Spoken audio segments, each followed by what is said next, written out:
Hi guys, welcome to State of Talks, Medical World Made Fun.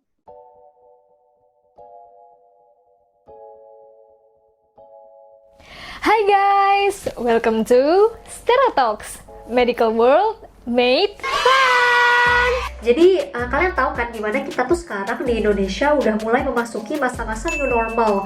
Nah, tapi kalian penasaran gak sih new normal di negara lain tuh kayak gimana? Nah, hari ini kita punya bintang tamu yang spesial banget nih karena dia merupakan mahasiswa Indonesia S2 yang juga merupakan LPDP awardee atau penerima beasiswa LPDP yang sekarang sedang berkuliah di London, United Kingdom. Jadi kita hari ini bakal ngobrol-ngobrol nih sama guest star spesial kita ini tentang new normal di UK, di Inggris, dan juga tentang LPDP secara tips and triknya tuh gimana sih untuk bisa dapat beasiswa LPDP ini.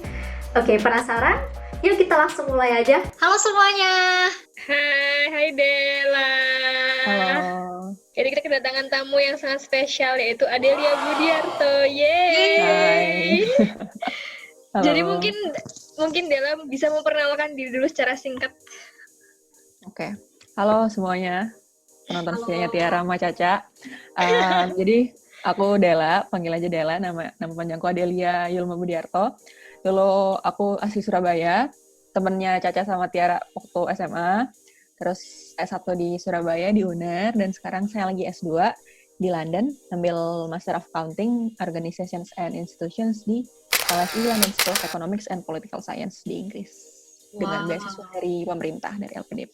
Del, gimana kabarnya kamu di sana? Baik-baik aja? Baik, alhamdulillah udah. UK kan termasuk terdampaknya tinggi ya buat corona. Kayak sekarang udah ranking 5 sih, jadi udah turun rankingnya. Sempat ranking 2 nih tertinggi after US, tapi sekarang ya udah turun nomor 5. Dan udah mulai udah baik-baik aja sih, udah kayak normal lagi, udah kembali normal, new normal ya udah terjadi dan baik-baik aja, alhamdulillah sehat. Jadi kan sebenarnya kan starting point-nya kayak 1 case, 2 case itu udah mulai dari Januari Februari udah ada sih, cuma kayak masih kecil kan, kayak 1 orang ketahuan di mana atau 2 orang gitu. Sampai akhirnya kan besarnya tuh bulan Maret akhir. Kayak Maret 20 Maretan gitu udah mulai gede, udah langsung sekolah itu ditutup, sekolah sama universitas sudah mulai langsung di-close, kayak tuh akhir Maret deh. Jadi saya masih kuliah, terus tiba-tiba waktu hari Kamis di pengumuman bahwa mulai minggu depan kampusnya tutup gitu, langsung tutup gitu. Kayak kelasnya dimulai online segala macam tuh kayak minggu ke-3 Maret. Sampai akhirnya baru lockdown beneran itu, saya lupa sih, kayak awal April deh. Awal April tuh lockdown yang bener-bener lockdown, sepi. Ada sebulan, 3 minggu, terus diperpanjang lagi 3 minggu, hampir 1,5 bulan. Sampai akhirnya bulan Mei akhir ke Juni ini udah mulai mendingan, udah mulai dibukain. 15 Juni kemarin tuh udah semua toko itu udah mulai buka lagi dan udah kayak beradaptasi gitu lah. Oh gitu. Jadi kalau misalnya yang new normal hidup lagi itu tetap masih ada kayak protokol kayak pakai masker kemana-mana, jaga jarak cuci tangan gitu masih nggak ada? Iya, kalau misalnya itu sih dari awal udah di edukasi ya. Jadi bahkan kita tuh dapat setiap rumah tuh dapat surat kayak buklet segala macam lah buat informasi gitu. Cuma dari awal tuh UK emang nggak pro masker banget ya. Jadi masker itu baru bukan yang dari awal pro masker. Bahkan dulu di awal-awal corona itu jarang banget orang pakai masker karena kayak masker bisa diasosiasikan dengan berpenyakit, lalu bisa jadi ada secara sosial tuh ntar ada aja yang Stigma. Ya, iya, stigma seperti itu, dan banyak masih ada kekerasan kayak identitas tuh masih dibawa terhadap penggunaan masker seperti itu. Jadi masih jarang. Baru bahkan per 15 Juni kemarin ini itu baru diwajibkan dan hanya di public transportation. Tapi kalau himbauan untuk cuci tangan segala macam itu udah ada, semua store tuh udah ada hand sanitizer-nya, terus social distancing juga ada. Jadi setiap toko juga dibatasin maksimum masuknya berapa. Jadi ketika toko dibuka, itu semua orang antri di depannya satu-satu gitu. Itu udah dari awal sih, kalau masalah antri kan emang udah jadi budaya ya. Benar-benar nggak ada yang menyalahi aturan kalau masalah jumlah orang masuk, cuci tangan gitu. Di dalamnya juga jaga jarak, semua payment contactless, nggak ada yang pakai cash, seperti itu. Oke. Terus kamu sekarang dengar-dengar udah mau selesai ya pendidikannya di sana, Del?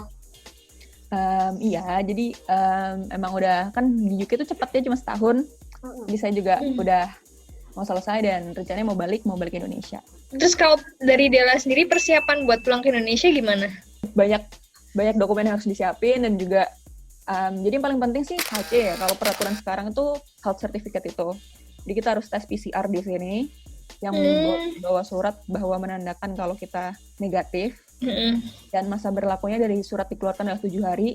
Selama 7 hari itu bisa dipakai masuk Indonesia. Itu peraturannya sekarang. Itu bisa masuk Indonesia dan harusnya nggak perlu dikarantina oleh pemerintah, tapi karantina mandiri di rumah masing-masing. Terus Della ini kan kuliah di Inggris, S2 ini kan tadi udah sempat bilang ya kalau misalnya dapat beasiswa dari pemerintah yang namanya adalah LPDP nih. Ini pasti banyak banget yang nonton ini yang pastinya tertarik ya sama LPDP karena kan ini banyak banget ya bidang yang bisa, yang LPDP ini kan dia di banyak banget bidang ya. Boleh dijelasin nggak LPDP itu apa dan apa sih bedanya sama beasiswa-beasiswa lain? Oke, jadi LPDP itu memang beasiswa dari pemerintah, dari Kementerian Keuangan. LPDP itu lembaga pengelola dana pendidikan. Jadi pemerintah itu udah punya dana abadi dan dananya dipakai untuk membiayai pelajar-pelajar Indonesia untuk keluar negeri ataupun di dalam negeri, biaya untuk sekolah. Emang untuk master dan S3. Ada juga untuk profesi, kayak dokter tuh juga ada jalurnya sendiri. Tapi saya kurang paham karena saya ambil yang master yang normal, yang reguler. Ada berbagai macam ini ya sih, kayak jalur masuknya tuh ada yang tadi master, PhD, dokter, lalu juga ada untuk PNS, untuk Polri itu ada TNI, ada jalurnya sendiri. Emang kita ada seleksinya yang cukup panjang. Jadi kalau udah diterima oleh LPDP, kita bisa pilih sekolahnya dan bisa ambil kuliah tersebut di universitas dan jurusan yang kita inginkan. Kalau ditanya bedanya apa sih? Emang LPDP ini besar sekali ya. Untuk jumlah emang kapasitas LPDP lebih besar karena ya besar sih, dananya cukup besar, jadi ya banyak juga penerimanya. Itu dan hampir tiap tahun tuh selalu dilaksanakan. Penerimanya banyak dan ke seluruh dunia gitu. Nggak cuma Inggris, Amerika, Jepang, semuanya. Indonesia juga ada dalam negeri dan udah ada skemanya, udah disesuaikan. Kita bakalan dibayar untuk tuition fee, biaya sekolah, dapat uang tiket berangkat, tiket pulang, asuransi kesehatan, juga living allowance, jadi tiap bulan dapat uang masuk untuk hidup di sini, dapat uang buku, dapat uang kedatangan, banyak sekali biaya yang diberikan, dan juga pasti koneksi ya karena LPDP banyak orangnya, jadi banyak temennya gitu. Jadi di sini tuh ya saya di Inggris tapi teman Indonesia juga lebih banyak juga karena circle LPDP itu. LPDP singkat. Terus ini banyak nih Del yang tanya, kan kayak LPDP ini kan ya udah terkenal banget kan dan pasti banyak yang ngincer. Terus tapi pada penasaran tuh step-stepnya tuh benernya apa aja sih. Terus waktu itu Della tuh ditanya waktu wawancara itu kan biasanya yang paling krusial ya wawancara. Ini dulu Della ditanyain apa aja pertanyaannya? Oke, saya dulu LPDP 2017, saya seleksinya waktu habis lulus kuliah S1 itu 2017. Sekarang ya udah berubah, ada seleksi yang berubah dan tahun ini sayangnya tidak dibuka LPDP karena keadaan COVID-19 ini. Cuma dari yang saya tahu dari 2019 dan pengalaman saya, intinya sih pasti pertama itu ada seleksi berkas ya, seleksi administrasi. Itu ya simply dia minta hal-hal yang udah di-list lah di bukletnya dia, ya harus disubmit. Paling yang orang-orang sering bicarain selain yang normalnya formulir, pengalaman organisasi dan lain-lain adalah satu tuh sertifikat bahasa Inggris, ini diterima. Kayak terimanya sekarang kalau nggak TOEFL IBT, TOEFL KBT, atau IELTS, atau TOEIC kalau masih ada. Nah, yang kedua adalah bagian IC, jadi dia juga ngasih beberapa IC yang harus diisi. Dulu zaman saya sih kayak ada 3 IC, satu kayak rencana ke depan itu apa, terus ada sukses terbesar dalam hidup, sama satu lagi, jadi hal-hal yang kayak gitu yang emang kita perlu mikir dulu mau nulis apa yang mau diceritain, kayak gitu.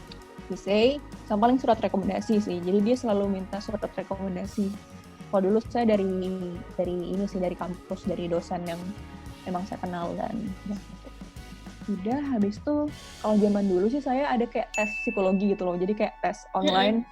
Terus nanti ada seleksi intinya tuh seleksi substansi. Dulu zaman saya tuh ada 3. Satu essay on the spot, jadi kita nulis essay on the spot dan itu berbahasa Inggris sih.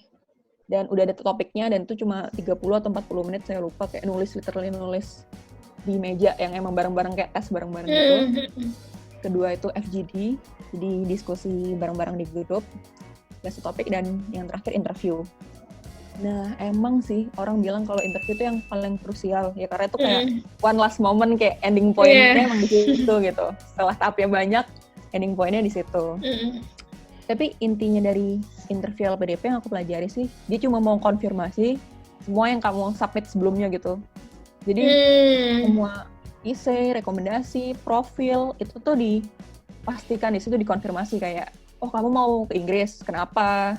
Oh kenapa harus Inggris? Kenapa nggak Amerika? Oh kenapa harus Inggris, nggak di Indonesia aja kalau jurusannya sama kayak gitu. Habis itu kita juga nulis isi kan, misal rencana 5 tahun ke depan apa. Dia bakal tanya kayak, oh kamu jadi pengen S2 di Inggris. Setelah S2 di Inggris kamu mau ngapain? Terus ini tuh S2-mu sama karirmu ke depan hubungannya apa? Terus kayak tujuanmu itu sama karirmu sekarang gimana relasinya? Itu kalau dibandingin sama kamu 3 tahun lalu, apa juga hubungannya? Jadi kayak dia suka cari timeline-nya gitu, kayak selalu tanya, ceritakan kamu sebelumnya, sekarang, dan ke depannya gitu-gitu. Jadi sebenarnya hal-hal yang udah sering sih dibahas gitu kan sama orang-orang. Tapi emang itu butuh proses buat kita mikir sih, kayak refleksi dulu diri, kayak emangnya mau ngapain, butuh apa, emangnya aspirasinya apa. Kalau udah kejawab, baru sih bisa bikin cerita gitu. Narasinya kalau misalnya, oh ini loh yang saya mau. Lalu mungkin kadang juga sering dibahas kalau kadang-kadang LPDP tanya hal yang cukup personal ya. Itu juga sering kita dengerin sih kayak di media sosial, kayak suka bahas yang personal. Kayak, kamu di Indonesia meninggalkan pekerjaan atau enggak, ntar dibahas gimana pekerjaanmu selanjutnya, atau meninggalkan keluarga, atau yang gitulah, itu juga dibahas. Terus kalau misalnya udah pulang, udah selesai pendidikannya nih, itu ada kayak semacam apa ya? Ikatan kerja. Ya, kayak ikatan kerja, kayak apa yang dikasih ke LPDP itu ada nggak Del kayak gitu? Jadi di awal tuh waktu kita setelah masuk, terus kita ada kayak kayak ada pre-departure training gitu, kayak ada namanya persiapan keberangkatan. Setelah kita ikutin semua proses itu, kita bawa tantangan kontrak sama LPDP. Ada surat pernyataan segala macam itu. Di situ emang ditulis bahwa penerima LPDP itu harus pulang ke Indonesia 2N+1. N-nya adalah periode lamanya sekolah. Kalau misal aku sekolah 1 tahun, berarti 2N+1-nya adalah 3 tahun. Jadi setelah aku 1 tahun sekolah di luar negeri, aku harus kembali ke Indonesia minimal 3 tahun itu berada di Indonesia. Itu adalah peraturan, itu secara hitung-hitungan periodiknya sih gitu. Tapi bukan yang harus bekerja di mana itu enggak. Cuma emang kita juga di kontrak kerja kita tuh di kontrak kita itu juga ada bahwa kita emang harus mengabdi buat negara, dan itu kan bentuknya sangat bermacam-macam yang mengabdi pada negara ya. Bisa bekerja di pemerintahan tuh bisa, BUMN bisa, ataupun simply jadi dosen juga bisa, jadi entrepreneur juga bisa. Jadi kayak kita masih bisa menginterpretasikan masing-masing mengabdi pada negara itu apa. Oke, kalau gitu kayaknya udah cukup mendalam ya pembahasan kita tentang LPDP ini. Jadi kita makasih banget nih Del, udah mau nemenin kita di episode kali ini dan kasih kita banyak banget ilmu-ilmu yang baru tentang pendaftaran LPDP dan juga mungkin tips and trick ya. Mungkin Del ada 1-2 pesan buat teman-teman yang mau daftar juga LPDP. Jadi sebenarnya satu hal sih, nggak cuma LPDP gitu, beasiswa itu ada banyak, tapi salah satunya emang ada LPDP dan dia emang punya banyak kuotanya emang cukup besar dan bisa ke negara jurusan apapun. Jadi emang kalau memang itu yang kamu butuhkan dan kamu inginkan ya silahkan diperjuangkan, karena sebenarnya semua informasinya jelas, tinggal buka website-nya dia, kamu bisa dapat seluruh informasi harus nyiapin apa, kapan, event tahun ini nggak buka, kalau event tahun depan buka, itu udah tahu kira-kira periodenya kapan, jadi bisa disiapkan dari sedini mungkin. Jadi semangat aja, kalau memang itu rezekinya juga pasti insya Allah bakalan dapat. Tapi kalaupun tidak, banyak banget beasiswa lain bisa dicari setiap negara, itu dari pemerintah negaranya sendiri, dari perusahaan, dari lembaga-lembaga lain tuh banyak banget, jadi jangan pernah menyerah. Gitu aja. Teman-teman jangan lupa, ini kalau misalnya mau lihat-lihat Instagramnya Della, bisa di @adelia budiarto ya Del ya. Terus oh ya, dan Della ini juga dia ini loh di London juga sebagai fotografer loh. Nama Instagramnya Mantap, apa Del kalau yang untuk fotografi? Bisa dilihat di Instagram saya, tapi juga bisa buka @adbportrait. Oke, makasih Siap. banyak Della atas insight-insight yang diberikan. Semoga lancar ya Del pulangnya, semoga aman-aman aja. Ya, terima kasih teman-teman, semoga sukses Iya. juga Amin, makasih, sukses juga deh. ujiannya. Yuk, siap. Dadah.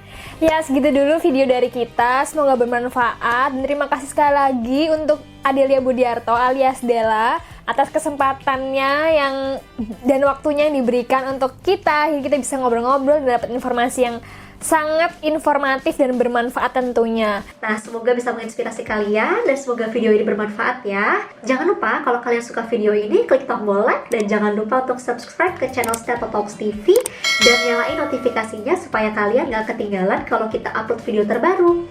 Oke semuanya. Sampai jumpa di video selanjutnya. Bye!